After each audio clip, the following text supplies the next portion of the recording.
Cantonment depot conductor. ఈ సమ్మె చేస్తా ఉన్నారు, ఈ సమ్మెను ఎన్ని రోజులు కొనసాగించే అవకాశం ఉంది? ఇప్పుడు ఒకటే మేము ప్రభుత్వాన్ని మీడియా ద్వారా అడగదలుచుకున్నది ఒకటే, మేము ఈ రోజు గొంతెమ్మ కోరికలు కాదు, ఏదైతే మీరు తెలంగాణ కాంగ్రెస్ ప్రభుత్వం ఏదైతే మేనిఫెస్టోలో పెట్టిందో అదే దాన్ని మేము మా సమస్యలను పరిష్కరించమని అడుగుతున్నాం. ప్రభుత్వం మీరు అధికారంలో లేనప్పుడు మేము అన్ని చేస్తాము, మీరు 5 నిమిషాలు కాదు నేను అనుకుంటా, కానీ ఆర్టీసీ కార్మికులకు ఎలాంటి కాలుకు ముళ్ళు ఇడితే నా నోటితో నేను నా పండితో తీస్తా అన్న రేవంత్ రెడ్డి గారు ముఖ్యమంత్రి గారు ఆర్టీసీ కార్మికులకు కాంగ్రెస్ ప్రభుత్వంలో ఎప్పుడు కూడా అన్యాయం జరగలేదని ఈ ప్రభుత్వాన్ని తెచ్చుకున్నాం. కానీ ఈసారి మాత్రము కాంగ్రెస్ ప్రభుత్వం వచ్చి కూడా మా సమస్యలు పరిష్కారం అయితలేవు. ఈ రోజు వెంబడెంబడి మేము సమ్మెలోకి వెళ్ళలేదు. 2025లో ఒకసారి ఇచ్చినప్పుడు మాకు టైం ఇవ్వండి అని అంటే 4 నెలలు పోయింది, 8 నెలలు పోయింది, సంవత్సరానికి వస్తుంది.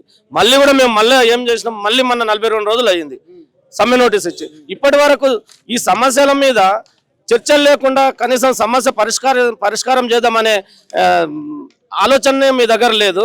అంటే ఇప్పుడు ఈ రోజు మేము ఆర్టీసీ కార్మికులము నీకు ఓటేసిన వాళ్ళం కామా, ఈ రోజు అదే మహిళా ఫ్రీ ఉచిత టికెట్ 24 రోజులు పెట్టినరు, సంతోషమే. ఎందుకంటే తెలంగాణ మహిళలకు మంచిగా చేస్తున్నారు, ఆ పథకం మంచిగా ఉంది అని మేము కూడా సంతోషపడుతున్నాం. కానీ మేము ఈ రోజుల్లో ఎంత కష్టపడి మేము 49,000 మంది ఉన్న ఆర్టీసీ కార్మికులు ఈ రోజు 35,000 వచ్చిండ్రు. 35,000 వచ్చిన వాళ్ళు ఈ రోజు ఆ రోజు ఎన్ని కిలోమీటర్లు ఆపరేట్ చేస్తున్నాము, ఈ రోజు కూడా అన్ని కిలోమీటర్లు ఆపరేట్ చేస్తున్నాము. ఈ రోజు వర్కర్ల మీద వర్క్ లోడ్ పెరిగింది కదా, పెరిగినప్పుడు మీరు ఎట్టిన పథకాన్ని మేము సక్సెస్ చేస్తున్నప్పుడు మా సమస్యలను మా జీతభత్యాలను పెంచాలనేది ఆలోచన మీకు ఉండాలి కదా.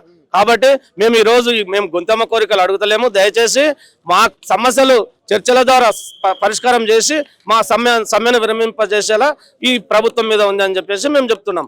మీరు ఆల్రెడీ నిన్న చాలాసేపు వాళ్ళతో మీరు మీటింగ్కి వెళ్ళారు, సో చాలాసేపు చర్చలు జరిగినాయి.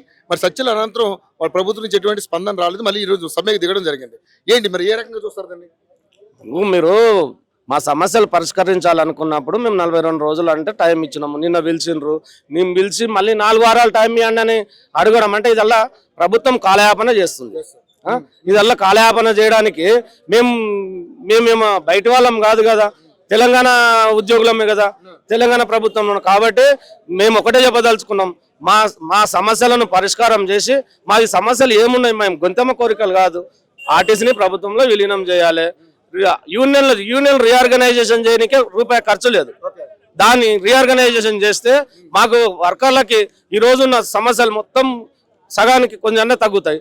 అదే విధంగా పిఆర్సీలు ఆ రోజు పెండింగ్ లో ఉన్న 2 పిఆర్సీలు, ఆ పిఆర్సీలను అట్లనే పెట్టి అట్లనే అదే రకంగా పెండింగ్ లో ఉన్న పిఆర్సీలను మాకు ఇవ్వాలని చెప్పినాం. ఆ పెండింగ్ లో ఉన్నది అట్లనే అలాగే ఉన్నది. 2017 ఇచ్చిన దాని ఏరియర్స్ రాలే, ఆ ఏరియర్స్ రాలే. 2021 ఉంది, 2025 ఉంది. అట్లా అన్ని సమస్యలు. ఇంకోటి రిక్రూట్మెంట్ లేదు. ఎన్నిసార్లు మీరు ఆ ప్రభుత్వం అంటే అట్లా చేసింది, మీరు వచ్చిన తర్వాత కూడా రిక్రూట్మెంట్ చేపట్టపోతుంది. ఇప్పుడు ఎలక్ట్రికల్ వెహికల్ వస్తున్నాయి, దానిల మీద ప్రైవేట్ వాళ్ళు నడిపిస్తున్నారు. ఆర్టీసీ డ్రైవర్లను ఈడు ఎక్సెస్ అవుతున్నారు అని చెప్పేసి వేరే జోన్లకు పంపిస్తున్నారు. అంటే ఈ రోజు అన్ని ఇబ్బందులకు గురి చేయడమే. ఒక రోజు ఆబ్సెంట్ అయ్యిండ్రు అనుకోండి, 2 రోజులు మార్నింగ్ చేసడానికి వారం రోజులు సెకండ్లు వేస్తున్నారు. ఈ మొత్తం శ్రమ దోపిడీ అవుతుంది. ఈ రకంగా చేసుకుంటా మీరు వచ్చిన తర్వాత కూడా, మీ ప్రభుత్వం వచ్చినాక కూడా మా సమస్యలు పరిష్కారం కాకపోతే ఇప్పుడు మేము ఎవరికి చెప్పుకోవాలి? అందుకే కాబట్టి మేము ఈ రోజు చాలా సార్లు పోయిండ్రు, మా నాయకులు జేఏసీ నాయకులు చాలా సార్లు పోయిండ్రు. సమస్య అవుతుంది, సమస్యలు నేను చేస్తా అంటున్నారు కానీ చర్చలకు పిలవడం లేదు, సమస్యల పరిష్కారం లేదు. సో మరి మీరు దాదాపు 12 డిమాండ్లు పెట్టారన్న. ఈ 12 డిమాండ్లు కూడా మీకు ఎప్పటి నుంచి ఇవ్వాల్సి మా యాక్చువల్ ఇవ్వవలసిందే. 32 డిమాండ్లు మేనిఫెస్టోలో కూడా ఉన్నాయి తెలంగాణ. కాకపోతే మెయిన్ గా మాకు కావాల్సింది ఇవి కావాలని చెప్పేసి మేము పెట్టినాం. దీంట్లో కనీసము ఫస్ట్ ఒక 4-5 చేసి మిగతా మళ్ళీ మాకు టైం ఇవ్వండి అని అడగాలి కదా, ఏం లేదు. అసలు ఎంత పెద్ద సమస్య అయినా చర్చల ద్వారా పరిష్కారం అవుతాయి. గత ప్రభుత్వంలో కూడా అయినవి సమస్యలు పరిష్కారం చాలా మరణాల తర్వాత కానీ వాళ్ళు ప్రభుత్వం అంటే కేసీఆర్ గారు దాని మీద ఒక నిర్ణయం తీసుకోవాలి. మరి ఇప్పుడు ఎలా ఉంటుంది అనుకుంటున్నారు పరిస్థితి? అప్పుడు తీసుకోలేడు, ఆ రకంగా చేసిండు, గద్దె దిగిండు. ఆర్టీసీ కార్మికులతో పెట్టుకున్న ప్రభుత్వం ఏ ప్రభుత్వం గతంలో టీడీపీ ప్రభుత్వం అట్లనే అయిపోయింది. కేసీఆర్ గారు అసలు తెలంగాణ రావడానికి ముఖ్య కీలకంగా ఇదే గడ్డ మీద ఇక్కడే నిలబడి అందరు ఈడికే వచ్చి నాయకులందరూ ఆ రోజు ఉట్టి వచ్చి కింద కూర్చొని పోయిన వాళ్ళు ఈ రోజు మంత్రులు అయినరు, ముఖ్యమంత్రి. అట్లా ఆయన కూడా మా కొట్టడానికి చూసిండు, ఏమైంది? 10 సంవత్సరాలు అయిపోయింది.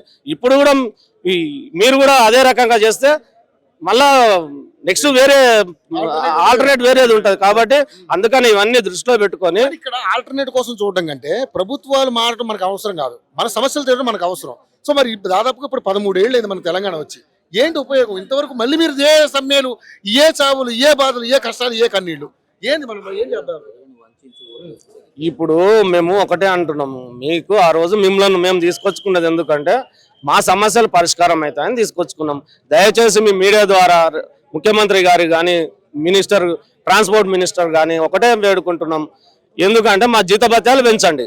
ఎందుకంటే ఇప్పుడు ఉన్న 2017 పిఆర్సీ పే స్కేల్ మీద మేము ఇప్పటి వరకు చేయాలంటే మార్కెట్లో రేట్లు ఎంత డిమాండ్ ఎంత పెరిగిపోయినాయి. ఈ రోజు మా కుటుంబ పోషణ మేము చేసుకోవాలంటే ఎంత ఇబ్బంది అవుతుంది. కాబట్టి ఇవి దృష్టిలో పెట్టుకొని మా సమస్యలను ఈ రోజు వెంటనే చర్చలకు పిలిపించి మా సమస్యలను పరిష్కారం చేసి మమ్మల్ని విధులకు హాజరయ్యేలా మీరు చేస్తారని మేము ఆశిస్తున్నాం. గతంలో మనకి ఇక్కడ మిగులు బడ్జెట్ లో ఉండే రాష్ట్రం అంది. సరే, తర్వాత ఏం జరిగింది ఏంటారు కదా, పక్క రాష్ట్రం మామూలుగా అయితే మిగులు బడ్జెట్ లో లేదు, అది సపరేట్ అయిపోయింది. అయినా కూడా ఆర్టీసీలో ప్రభుత్వంలో ఆర్టీసీ విలీనం చేశారు, మనకి ఎందుకు వీలు కావట్లేదు? మరి అది మీకు ప్రభుత్వానికి ఎందుకు వీలైతలేదు అనేది మీ మీడియా ద్వారా మీరే కొంచెం అన్ని తెలిసిన వాళ్ళు కాబట్టి అది సమస్య ఎక్కడ ఉంది ఏంది అనేది తెలుసుకోవాలి. మీరు హైలైట్ చేస్తే మీరు చేస్తేనే దానివల్ల మీ వల్లనే, ఎందుకంటే మాకు ఆర్టీసీ కార్మికులకు ఏది పట్టించుకున్నా మీడియానే. మేము అందుకే అందరి తరఫున మీకు మీడియా వాళ్ళకు కూడా మేము చేతులెత్తి దండం పెడుతున్నాం. కాబట్టి ఈ విషయంలో ఎందుకు అయితలేదు, లాస్ట్ మూమెంట్ లో వచ్చిందని అపాయింటెడ్ డే ఎందుకు ఇస్తలేరు అనే దాని మీదనే మరి ఎందుకు అనేది తెలుసు. ప్రభుత్వం నుంచి ఒక స్పందన రాదు, ఏం చేద్దాం నెక్స్ట్? ఫర్దర్ గా మేము కంటిన్యూ చేస్తూనే ఉంటాం ఇట్లా. ఇక ఇప్పుడు గతంలో అంటే గతంలో యూనియన్ నాయకులు ఉన్నారు, యూనియన్లు ఉండడం వల్ల ఆర్టీసీ వాళ్ళు కార్మికులు సమ్మెకు పోతున్నారు అని చెప్పేసి యూనియన్లు తీసేసిండ్రు. ఈ రోజు యూనియన్ నాయకుల్లో ఏం లే, ఆర్టీసీలో ఆత్మరక్షణ అంటే ఈ రోజు అందరి కడుపు మంట, ఆర్టీసీ కార్మికుల కడుపు మంట.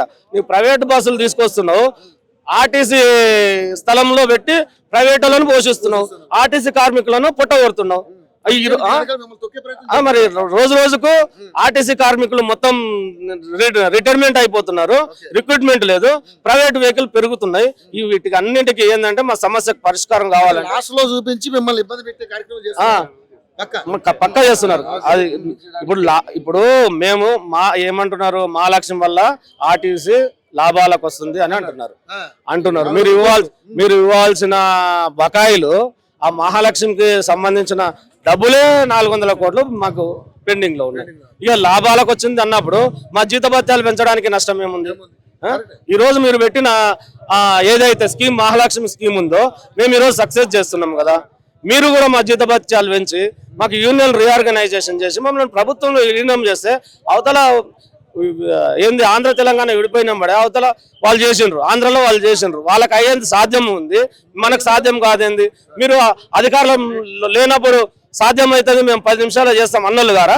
ఈ రోజు అధికారంలోకి వచ్చి మీరు సాధ్యమైతలేదు, యూనియన్లు ఇయ్యము, మేము ప్రభుత్వంలో విలీనం చేయము, ఇంకా ఏమన్నా ఉంటే మాట్లాడదామంటే మీరు చర్చలకే రాకపోతే ఎట్లా సమస్యలు పరిష్కారం అవుతాయి? కాబట్టి మా అందరినీ మా కార్మికులను, ఆర్టీసీ కార్మికులను దృష్టిలో పెట్టుకొని సమస్యలను పరిష్కారం చేయాలంటే చర్చలకు పిలిచి మా సమస్యలను పరిష్కారం చేయాల్సిందిగా మేము విన్నవించుకుంటాం.